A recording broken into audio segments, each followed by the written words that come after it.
Hello, everyone. Welcome to the Ohio Arts Council's Rife Gallery. My name is Kat Sheridan. I'm the director of this space. I'm very excited to welcome you all to today's Curators Tour. This exhibition is a collaboration between the Ohio Advisory Group to the National Museum of Women in the Arts and the Ohio Arts Council. This is the third iteration of this partnership, and today's exhibition focuses around paper as a material. So without further ado, I'm going to pull us over to our curators, Distel and Rond and Matt Distel, who are going to take us through the exhibition and share all the good stuff about this work.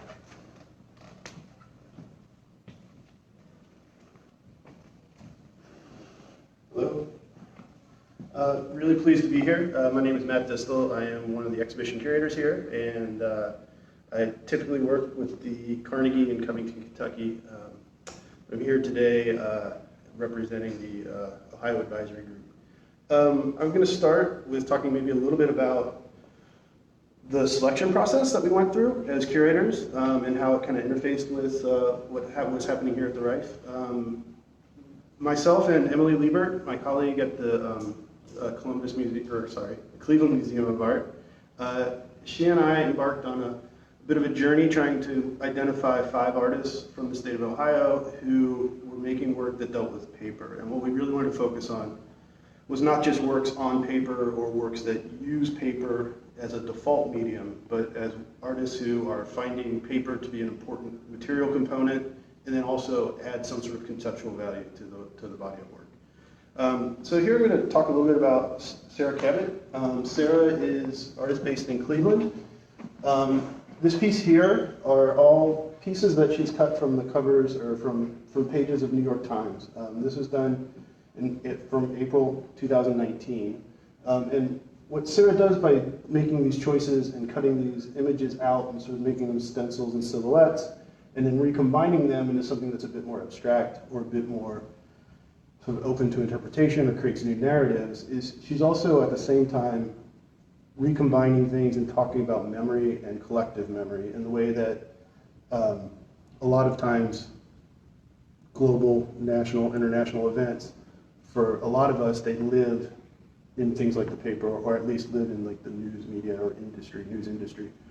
And they become abstracted over time, and they start to become these things that are sort of like loose recollections of bits and pieces. And so she turns that sort of abstract thinking into something very concrete.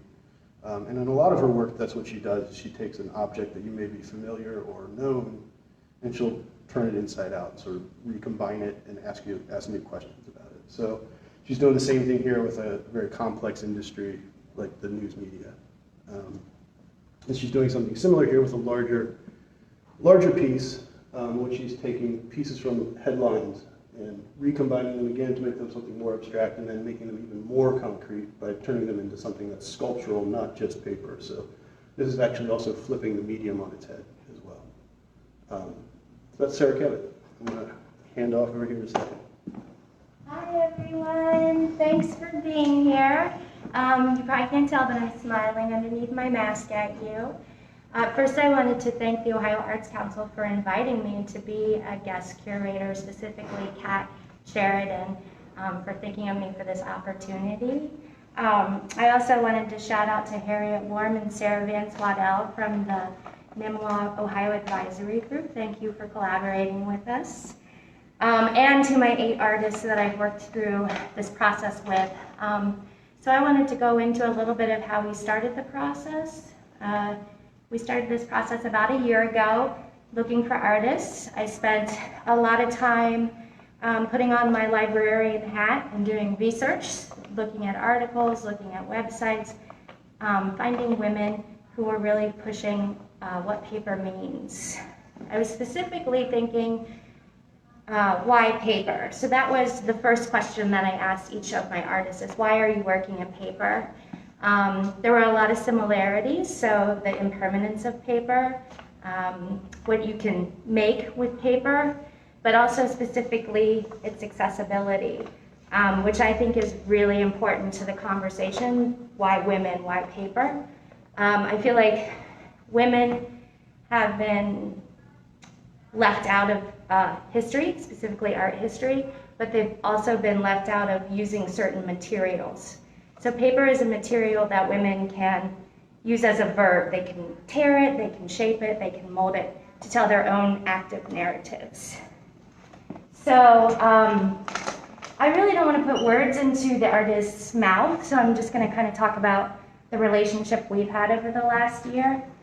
But I like to give viewers a moment to really look at the work without me talking. So Amanda's going to help us out by really showing you the work first.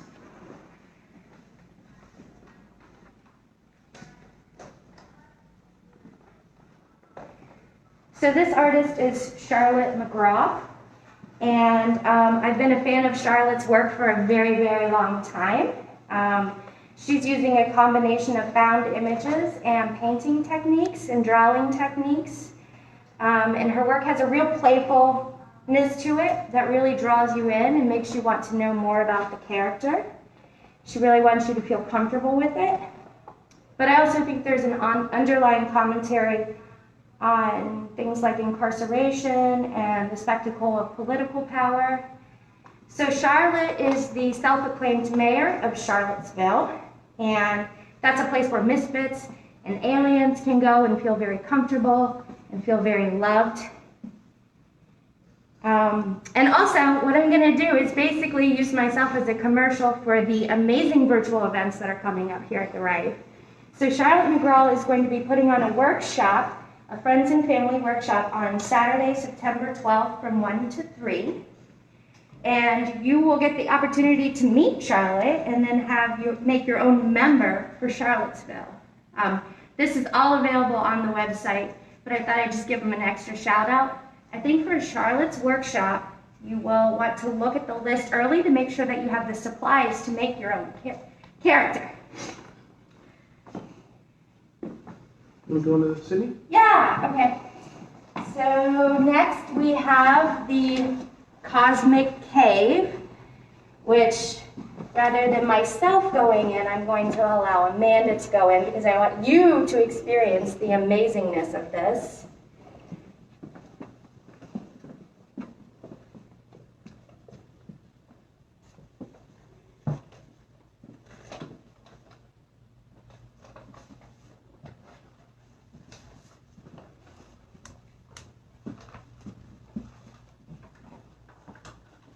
So Sydney is an artist I found on YouTube, actually, and they had a video of their installation at Ohio University where they recreated their entire childhood bedroom in cardboard. And not only did they recreate it, but they wanted everybody to interact with it. So I was sold. I had to know more about Sydney and their work. So Sydney, even pre-COVID, was focusing on how to become more comfortable with uncertainty. We talked a lot about vulnerability as a strength and what it's like to recognize fear and deep knowing at the same time. And that fear and deep knowing bring light and dark, and you can't be a true self unless you recognize light and dark.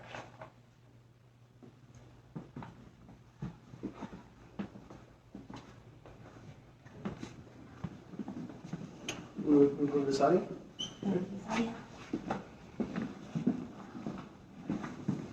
This might be a little difficult to see. It's a piece under plexiglass, but this is a work by Sadia Raymond. Sadia works out of Columbus, but she's also the Ohio representative. So her work is the work that is going to be going to National Museum of Women in the Arts, the International Exhibition of Women to Watch in Washington, D.C. So it's very exciting, and she's obviously a wonderful representative for us. A lot of Sadia's work is typically large and installation-based, but though she does work in these sort of more discrete methods, stencils play a really important part in her work, and you can see that they are doing the same thing here. She talks about stencils being the language of protest, so it is a way to sort of speak out in public without sort of being there and being present and having to lift your own voice. You can make a permanent mark or a semi-permanent mark. Oftentimes, you take the stencil, show the stencil as a piece of art, like a piece of paper, like work on paper, work as paper, as well as the mark it makes by using it as a stencil. And sometimes she'll show them in combination. This piece she has turned into an object. So it's these are passport photos. A lot of her work deals with global geopolitics as it relates to very personal situations as well. So these are all passport photos, and you can see like she's sort of taken them and sort of removed some of the identifying pieces of it, but these are all individuals, and the passport photo is obviously something very personal as a mark of identification that has also become clearly politicized in the current times in terms of travel bans and those sorts of things. So there's a lot of commentary moving through this work as well. So that's Sayarin.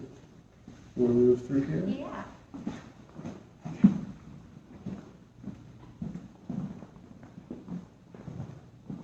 So this is Susan Lee O'Connor, Mountains to Climb. Susan is a Columbus-based artist, and she was one of the first artists I thought of when it came to artists working in paper. So what you're looking at are American and Chinese newspapers that have been cut into strips and then individually rolled into the organic shapes that you're seeing here. Her work talks a lot about memory as well as identity and also impermanence, that she's using a material that isn't meant to last. But by using these newspapers or this media that is ubiquitous, she wants us to think about the past and why we continue to have the same issues over and over.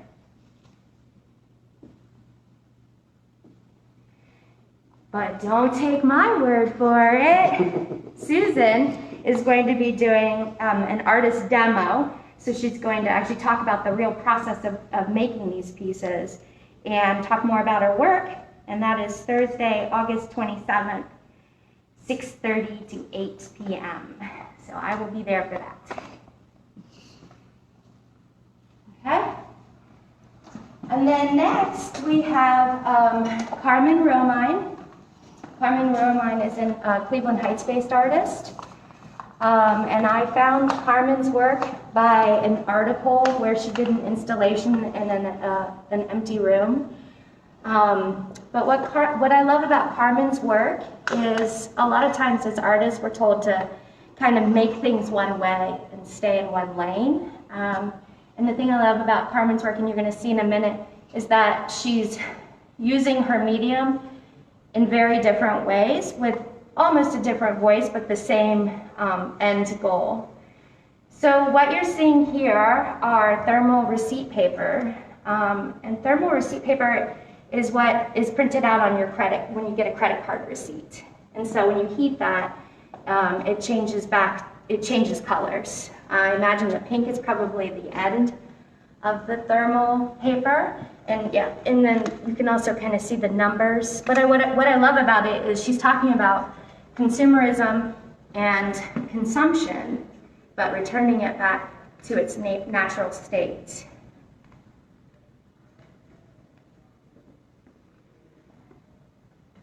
And so we'll go over here to this one, which is another one of Carmen's.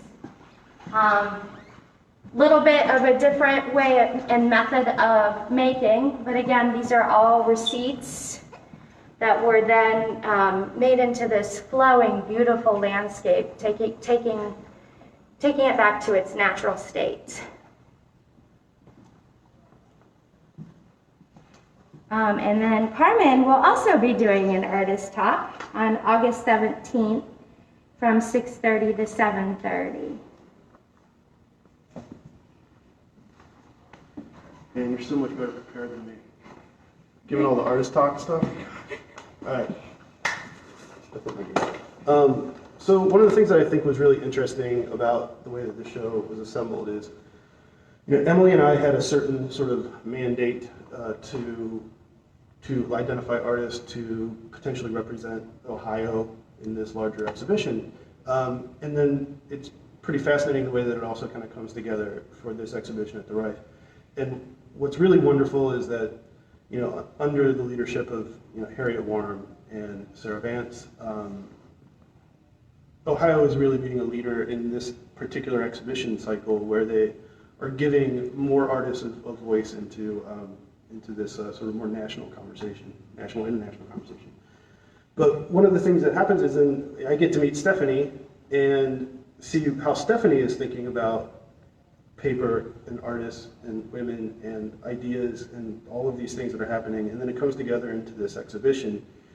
And it's fun because we were talking earlier, it's a bit of a Frankenstein kind of an exhibition where these things are sort of happening in other places, somewhat independently, but in conversation. And invariably, when they come together, it creates this really nice, balanced exhibition. And I think that's what we did here, mostly through Stephanie's efforts and the Reich's efforts, I think, to sort of fill in around. And I'm going to talk here about Christine Donnelly, who I think connects really nicely with like Emily Moore's, and then you'll see some other pieces that kind of also like do a nice little sort of bit of pinging around about these ideas. So Christine Donnelly, like a lot of her work will begin, or at least conceptually begin, with the idea of ornamentation and pattern and thinking about it historically, what it has meant in the past. And these are pattern, decoration, those are all things that are somewhat resigned to the margins, sometimes even literally into the frame. And she's taken those ideas or those images, that imagery, and pressed that, and that's become her primary image in compositions. The other thing that is kind of nice to notice is that these are all look like, I can't tell how much you can see through the camera, but these are all cut paper, so there's a real dimensionality to them. But then she's also screen printing onto the paper, so there's a lot of nuance and a lot of intricacy being presented here in these works.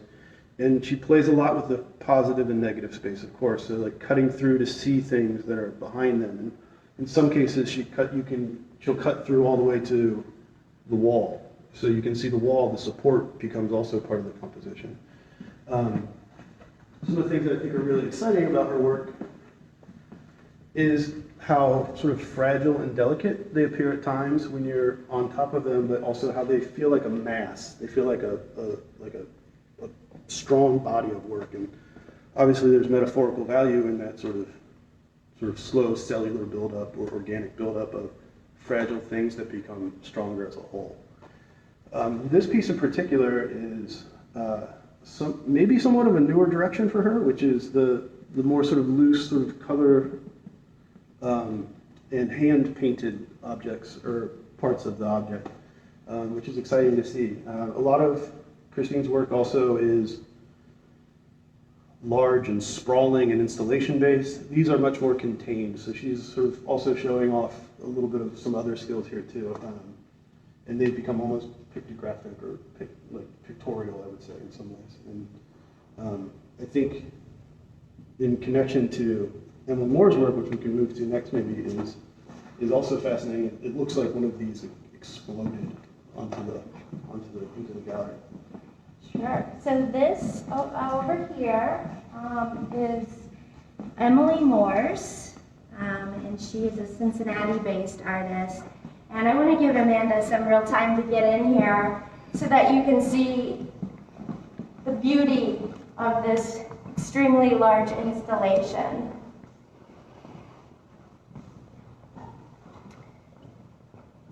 Kat and I had the honor of going to see her rather than in a studio visit, but in her installation at the Westin, which I was very happy to see.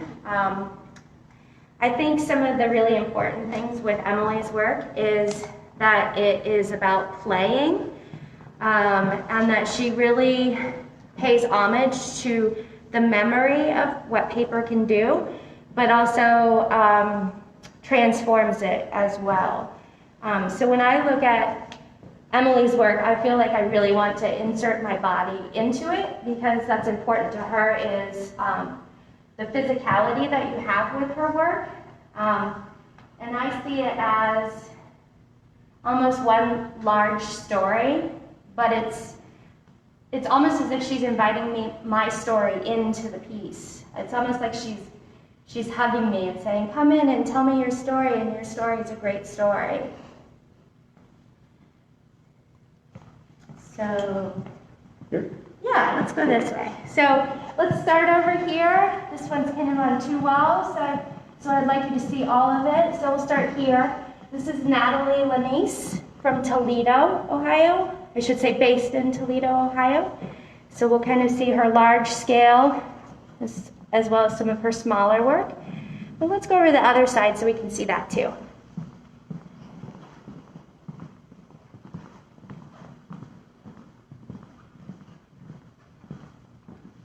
So what really struck me I'll put myself here so you can see how large this is.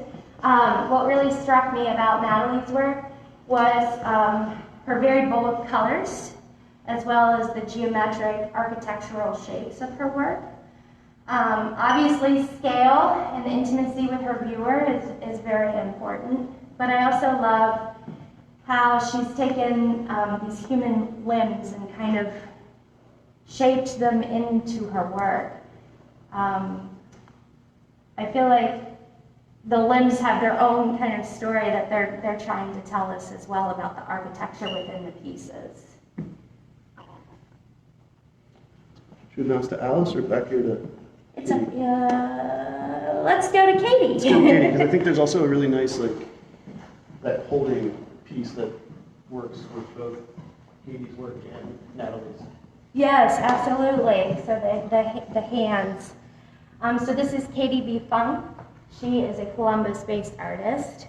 I first saw Katie's work at a Franklinton Fridays here in Columbus, which is what happens in most of the large cities, a sort of artists opening their studios so that you can get a sneak peek of what they're working on. I was really drawn to Katie's work because I work at the library, so obviously books came into play here.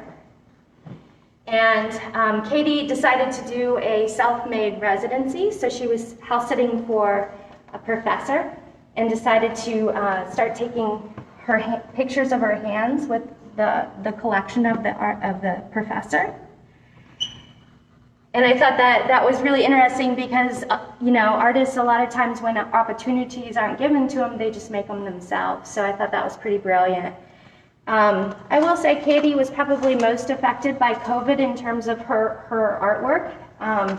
So rather than focusing on the books as objects that maybe tell something about a person, I think she was very affected about the collections of these people and their safety during COVID, which is why, the hands and the mouths. And so the books kind of took on a second personality to the safety of those that she loves in these vignettes.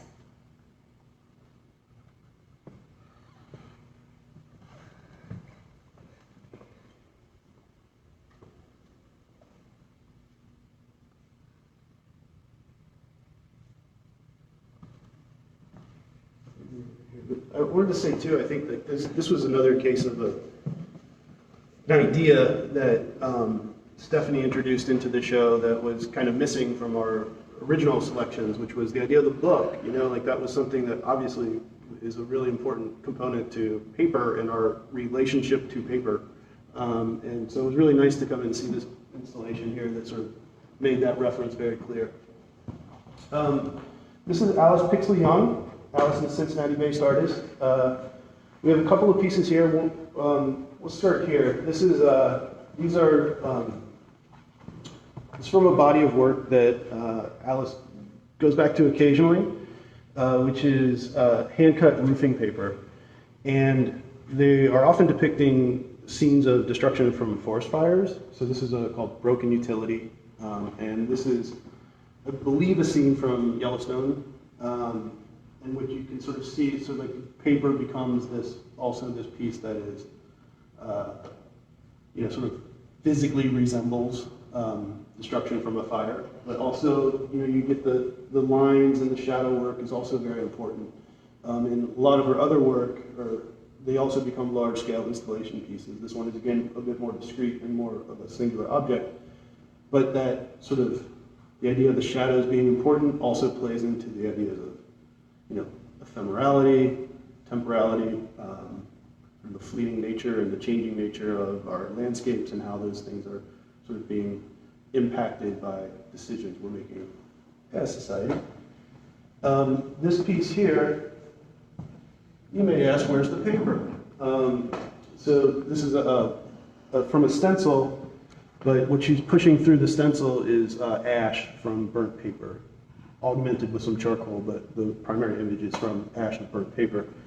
And this is also from another body of work in which Alice explores a lot of the thematic imagery of windows and mirrors. And so this shape mimics a mirror shape, but rather than the viewer seeing their own reflection, you're getting this sort of echo of a memory, maybe something that might remind you of some wallpaper, maybe in a grandparent's house or something along those lines.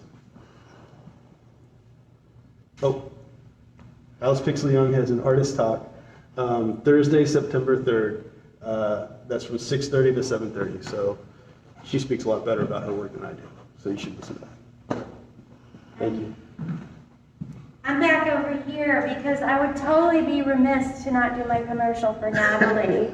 So Natalie is doing an artist talk on Thursday, August 13th from 6:30 to 7:30, okay? So the last artist that I would like to introduce you to is over here. And this is Adrienne Slane. Chesterland, Ohio is where she's based. And I want to give you a minute to look at the work up close.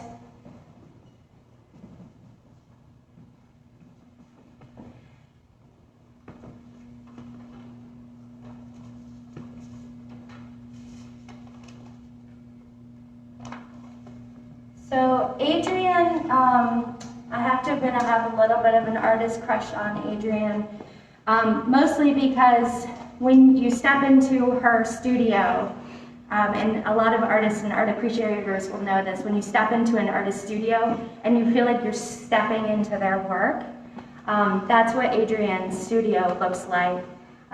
There's rocks and flowers and feathers and it's just a beautiful space, and I believe she calls it a curiosity cabinet, and that is definitely what it is. So Adrienne's work does nod to traditional women's craft, quilting, paper silhouettes, and what she's doing is using illustrations from books and cutting out the objects to reimagine them so that the objects have new conversations with each other. As somebody who works at the library, I think I can say that I would consider Adrienne a master cataloger.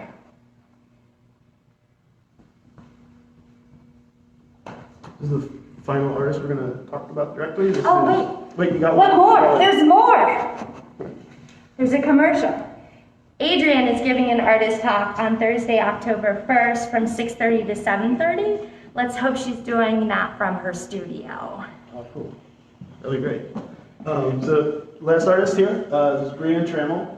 Brianne's in Cincinnati. And so let's get up closer to these. I think that's important to see that these are not large-scale posters. These are individual 8.5 by 11 pieces of paper that Brianne goes and is very I'm going to call it analog, even though I know there's obviously digital effects happening here, but it's a very sort of DIY approach to making these large-scale posters. Again, not unlike how we talked about Sadia and using stencils as the language of protest, Brianne is also using like some literal language of protest here, where this wonderful poem by Langston Hughes, and also combining that with some of her own tendencies to sort of use humor, like these motivational posters. We all know this, the hang in there baby, the cat hanging from the string. So putting these together, I think the poignancy of the political message here, or at least the the message here being juxtaposed with the humor, I think they each sort of like magnify the other. There's this kind of piece that, hang in there, baby, that's a uplifting thing. There's also a bit of maybe futility in that, or at least like Sisyphean type of futility, where it's like, here we go again, let's just keep pushing forward. And then you end up with this piece here, which is kind of a personal slogan of mine right now, is there a tomorrow? And I think that, again, she's using, this is also, let's go maybe a little closer. This is that type of paper, it's black construction paper, but also the glacier white paper, which looks like, all the paper that we used to print our resumes on in the 90s. So, there's an element of humor, I think, to this as well, where it's like, this very pointed, meaningful statement and like anxiety-inducing statement or question. But here it is presented in a way that's sort of balanced by this, like, more utilitarian method of delivering the message. So that's all the artists. Like, I think at this point, we can have a kind of a general conversation, and the audience, if you have any questions at all, please type it in. We would love to hear from you. They're very engaged and interested in making sure that the conversation is robust and fulfilling for you all. So super, super thankful for you all coming and giving this great Curators tour. And then, let's see, is there anything that you have questions for each other about? That would be interesting. I would love to know, like, this is the opportunity that you've had to be kind of in person and see the work, and what has come to mind, or what are you appreciating newly from this exhibition? I don't know if I have any direct questions. I just sort of wanted to, like, I think I kind of mentioned some of this stuff earlier, but I think that what Stephanie did was the part of this exhibition is to really round it out and make it sort of feel like a full slate of ideas around what is paper, how are artists using it, what are some of the ideas that are kind of pulling forward, as well as expanding the scope of really looking at all of Ohio, which is really valuable. And I think something that makes, just makes it a richer experience for the artists and the viewers, the online viewers, right? So thank you for that. Oh, well, thank you for saying such nice things. I think, things have changed with COVID, obviously, and it's affecting artists in all different ways. The thing about artists is they're already problem solvers, so they're all going to come at this pandemic in very new ways. What I love that's happening here at the Ripe is the amount of virtual artist talks and workshops. Pre-pandemic, I didn't always have time to do everything, but the silver lining of this has been that it cuts down my travel time. So instead of driving to Toledo to see Natalie and hear her artist talk, then I get to spend an hour to an hour and a half. So I do feel like this is a great period in time for artists to educate themselves on other artists and open up their networks. One of the best things for me has been thinking about not just Columbus artists, but Ohio artists. It just kind of showed that the world could open even more for me as an artist, but also I believe that that can help happen for other artists as well. We have one comment and one question. One comment from Asanya is, I find the work behind you reminiscent of decorative art stitchery in early America. So, you did talk about women's work and the silhouette that was so common. Women were relegated to the non-high arts, the very ubiquitous, easy to get to materials. Mm-hmm. So I think that's a strong absolutely, statement. and Adrienne will talk about that more. We did have a pretty extensive conversation, and she has some experience and some stories to share that aren't mine to share, but yes, absolutely. Great. And then we have a question from Lynette Santoro-Aw. What did you learn as a curator that informs your own work? So if both of you could answer that at some point. I'm a bureaucrat, so I'm not an artist. I am exclusively a curator. But I do think that this type of project is expansive, or expands my sort of thinking around things. You tend to sort of, it's very easy to sort of fall into certain circles, and so being able to work with another curator to sort of see who they're looking at is also very helpful to sort of find new artists. So while I don't make art myself, I do find these types of big collaborative projects really almost invaluable in the process of becoming a better curator and representative of the artist community. I wholeheartedly agree. I think being an artist, especially for me, everything that I do is about collaboration.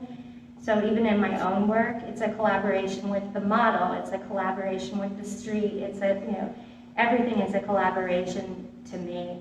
I think I'm a very lucky person to be an artist as well as have opportunities to do curating, because I think it does really just in general inform the behind the scenes, what happens, how do people get into a show like this, which is kind of why I wanted to share, the research that I did and how I approached people. And so I think that it was the other side of the coin that I got to look at.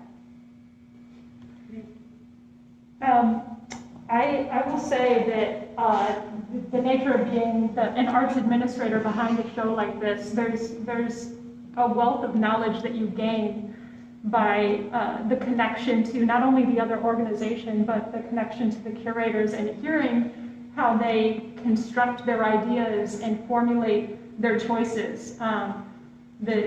It makes it really easy for me to do my job and do it well when you have such smart people putting together work by such smart people. And I also really appreciate that paper was selected as the material of choice for this iteration. It became, I think as Matt said, more prescient with the happenings of the world.